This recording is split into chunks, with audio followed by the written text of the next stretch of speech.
আসসালামু আলাইকুম। স্পোর্ট গুঞ্জনে আমি শরীফুল ইসলাম। প্রথমেই কথা বলবো হচ্ছে যে বাংলাদেশ এবং ইন্ডিয়ার ম্যাচ এবং মূল বিষয়টা হচ্ছে যে আসলে ইন্ডিয়ার সাথে বাংলাদেশ কালে কি রকম খেলেছে। যদি প্রথমে প্রশ্ন করি যে এখানে কোচের সাফল্য কি, তাহলে হয়তো কোনো প্রশ্নের উত্তর আজ পর্যন্ত বাফু হয়ে দিতে পারবে না। আসলে বাংলাদেশের কোচের সাফল্য কি, এই সাব চ্যাম্পিয়ন জয়, এটা কখনোই কোচের সাফল্য হতেই পারে না। একটা কোচ এতদিন থেকে একটা টিমের মধ্যে আছে, যেখানে থাকার পরও তিনি একটা 9 নাম্বার জার্সির প্লেয়ার এখন পর্যন্ত বের করতে পারে।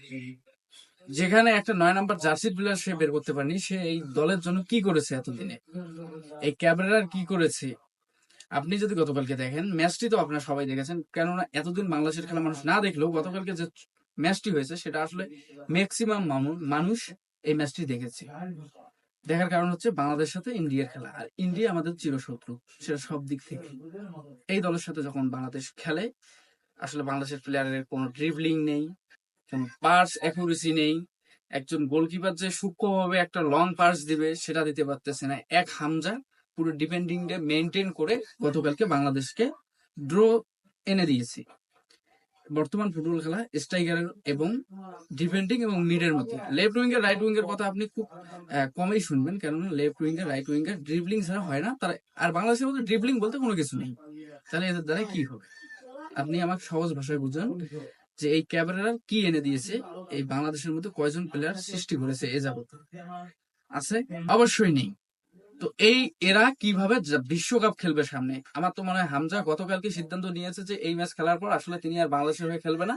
তিনি লেস্টার সিটির হয়েই বাকি জীবনটা, যেতদিন তিনি ফুটবল ক্যারিয়ারে আছে, হয়তো লেস্টার সিটি এবং ওখানেই তিনি পার করে দেয়, আমার মতে ভালো হবে। এরা যখন স্ট্রাইকার নেন, এদের স্ট্রাইকার যখন ফাঁকা গোল দিতে পারে না, তখন আসলে নিজেকেই নিজে গালি দিতে ইচ্ছে করতেছে। আমরা কার খেলা দেখতেছি? এ বাঙ্গির পোলারা স্ট্রাইকার ফাহামুদুলের মতো স্ট্রাইকারকে দেশ থেকে বিতাড়িত করে দেওয়া হয়, তাড়িয়ে দেওয়া হয়। তারা নাকি প্রথম এই স্কোয়াডে ফাহামুদুলকে রাখতেছে না।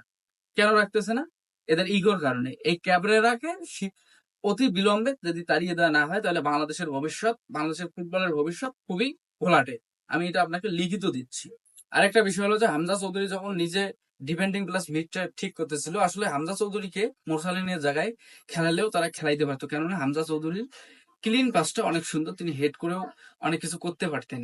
সেখানে তাকে ডিফেন্ডিং থেকে উঠতে দেওয়া হয়নি, যদিও তিনি ডিফেন্ডিং মিড, তাকে তিনি সর্বোচ্চটা দিয়ে খেলেছেন। কিন্তু সমস্যা হলো যে বাংলাদেশের যে খেলা এখনো সেই আদিম যুগে, যে একখানে বল গেলে 3-4টে প্লেয়ার সেখানে গিয়ে জড়ো হয়ে থাকে। তাদের ড্রিবলিং নেই, তাদের পাস ঠিক নেই, লং পাস দিবে সেখানে ঠিক নেই। এদের আসলে সাফল্য কি ভাই? এই বছর তাদের সাফল্য কি? এই বাঙ্গির পোলা, এই যে আছে আমাদের ক্যাবরেরা, এর সাফল্য কি আপনি আমাকে বুঝান। আসলে এই আমি আপনাকে লিখিত দিচ্ছি, এই কোচের দ্বারা বাংলাদেশের ফুটবলের ভবিষ্যৎ খুবই অন্ধকার। অতি বিলম্বে যদি কোচ পরিবর্তন না হয়, তাহলে বাংলাদেশের খেলাকে বয়কট করা উচিত। ধন্যবাদ।